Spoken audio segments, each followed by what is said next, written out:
Berbagai usaha pernah ia jalani, jatuh bangun dalam usaha sering dialami. Akhirnya camilan khas Makassar pisang ijo lah yang berhasil mengantarkannya meraih sukses. Berikut kisah inspirasi dari pengusaha muda Rizka Rahmatiana.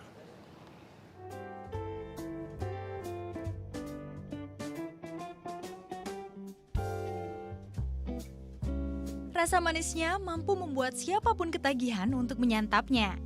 Mampu pula mengantarkan seorang wanita muda meraih sukses. Pisang ijo, makanan khas Makassar ini berhasil membawa Rizka Rahmatiana menjadi pengusaha sukses. Pisang ijo itu makanan apa ya?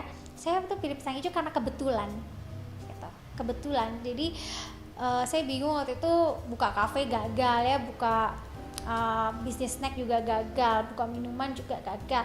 Usaha apa lagi ya? Itu kebetulan waktu itu makan di rumah makan Makassar. Terus ada menu dessert aja biasa gitu, bukan menu utama, bukan prime menu. Akhirnya pas saya makan kok enak gitu ya, kok suka gitu. Akhirnya saya kembangin dengan varian macam rasa.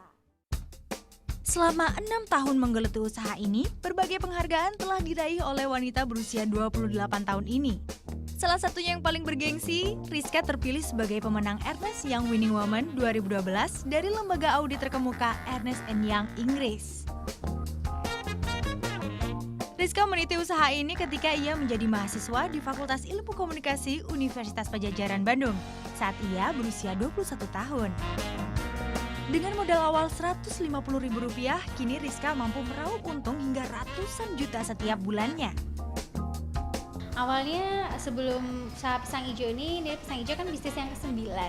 Jadi awalnya jatuh bangun, pernah ketipu juga ya, ratusan juta. Jadi waktu itu saya ikutan bisnis multi level, kemudian coba bisnis kuliner, kemudian lagi coba makan pisang ijo di rumah makan Makassar.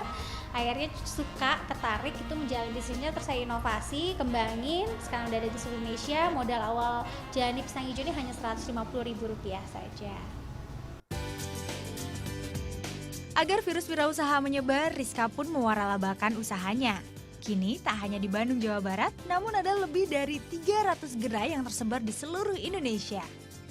Awalnya pisang ijo ini itu kan tadinya punya cabangnya sendiri, ada 23 cabang punya sendiri.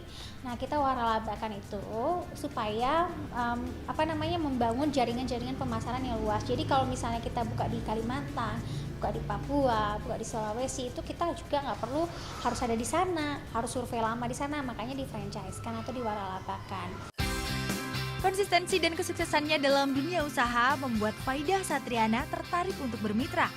Sebagai seorang pegawai negeri, ia pun ingin belajar berwirausaha. Ada usaha baru, karena saya untuk menambah usaha, kemudian untuk belajar untuk berjualan, kemudian ya menambah silaturahmi, menambah teman, menambah persahabatan sama Mbak Rizka. Untuk mitra, Rizka tak sembarangan bekerja sama. Ada prosedur dan seleksi dalam memilih pewaralaba. Satu, memang harus juga punya jiwa entrepreneur ya. Setelah punya jiwa entrepreneur, dia harus sanggup mengkontrol, melaporkan hasil-hasil usahanya kepada manajemen. Kalau misalnya nggak sanggup, kita nggak bisa ACC. Tak hanya pisang ijo, Rizka juga menambah inovasi makanannya. Salah satunya camilan yang diadaptasi dari negeri Sakura ini. Kini Rizka sudah memiliki rumah produksi sekaligus kantor di daerah Margahayu, Soekarno-Hatta, Bandung. Dibantu 23 pegawai, Rizka tak ragu untuk terjun langsung di tiap seluk-beluk bisnisnya. Setiap pagi rapat digelar untuk memperkokoh bidang usaha, juga untuk mengontrol dan mempersolid tim kerja. Rizka juga tak lupa mengontrol mutu produk, karena baginya kepuasan pelanggan adalah kepuasannya. Semua produknya dibuat tanpa bahan pengawet. Tak hanya berwirausaha untuk dirinya sendiri, ia juga membagi ilmunya untuk orang lain, terutama mahasiswa. Baginya level mahasiswa adalah usia ideal membangun usaha. Memulai usaha dari kecil, dari modal kecil, bahkan dari tanpa modal pun bisa.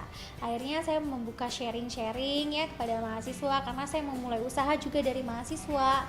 Akhirnya saya sharing, itu kita ada bisnis forum ya, itu 1 minggu sekali kita sharing free terhadap sama mahasiswa-mahasiswa yang ada di kampus-kampus universitas di Bandung.